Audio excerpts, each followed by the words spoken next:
I'm Teresa Caraggio, and this is Third Paradigm. My topic today is Fintan Dunne, Rest in Power. Fintan Dunne was an investigative journalist who interviewed me on Malone 2 years ago when I first had discovered my suspicions about Robert Malone. I was told by Isaac Middle when he went to this interview that Fintan was no longer with us as of Christmas a year ago.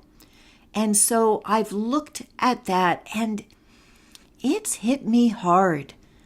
This feels to me like such a wrong thing for someone as alive and vibrant and warm and intelligent as Fintan to possibly be gone from this world. So I'm going to be looking a little bit at his impact on me in my interview and why I think the appropriate thing to say is rest in power. In looking online for more information about Fintan's death, the only thing I could find is the very Irish blunt notice, "Death has occurred." And it says that he was predeceased by his partner, Kathy. By how much, I don't know. There is, I hear from Isaac, a lot of suspicion of foul play. Fintan was very well respected as a researcher, and one of the things that he was talking about was election interference in the U.S. in 2020. This is an interesting perspective because he was looking at it from Irish betting pools on the U.S. election. I think there's a way in which those kinds of stakes actually make it easier to do a neutral investigation because it's not as if you're fiercely partisan because you were looking for this person to save your country. No, you had placed a bet. And so looking at whether that was a fair bet gives a level of impartiality that enables maybe Fintan to reveal things that hadn't been revealed before. Fintan contacted me right after my first post on Robert Malone. This was when I thought no one I knew agreed with me.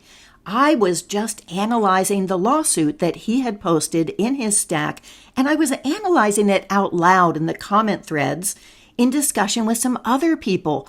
And in that process, I realized that the Bregans were right. This wasn't a lawsuit at all. This was an act of intimidation.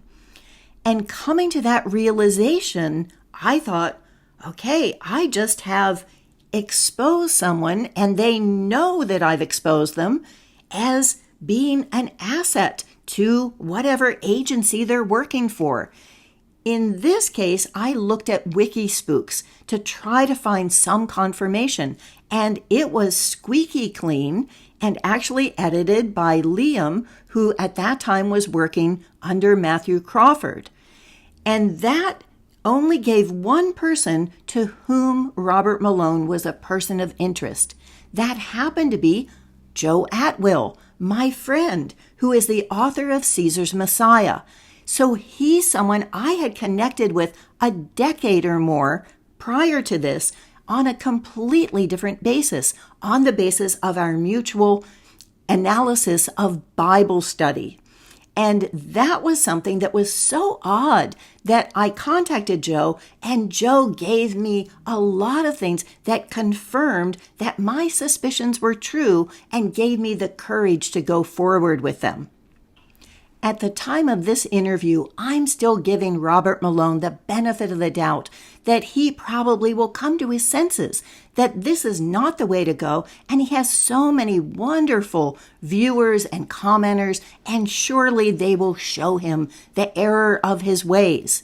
Fintan continues to come back to facts and logic and present this all in a very methodical way. After this interview, Robert Malone blocked me from his stack under the 3 strikes asshole rule, and that meant that the gloves could come off, and so I did another 17 episodes since. After that interview, Fintan scheduled another one to talk about my research into the story of Jesus as the original controlling the opposition to the Roman Empire.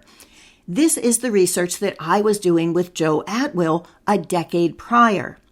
At the last minute, I decided that I didn't have the facts at my fingertips that I wanted to because I had shelved that and then spent the next decade writing my book on economics, How to Dismantle an Empire. So I postponed and said, let's do this another time.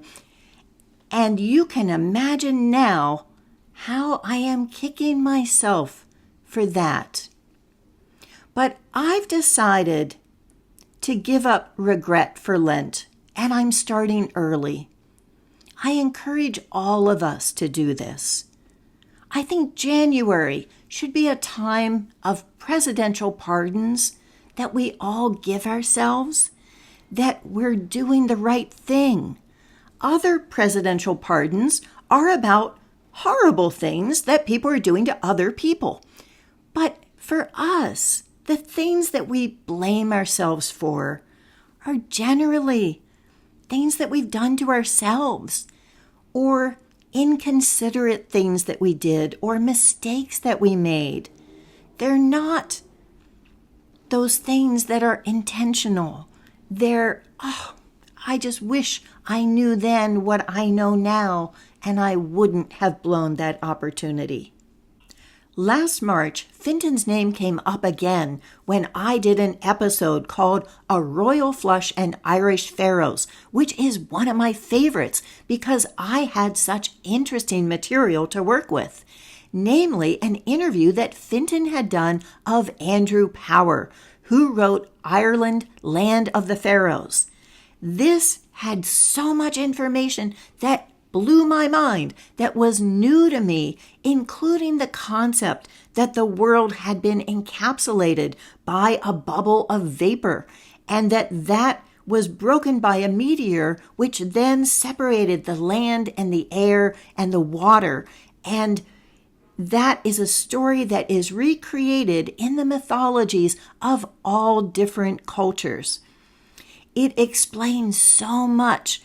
So after I did that episode, I contacted Fintan because I really wanted to buy this book, and I couldn't find anywhere that it was still available.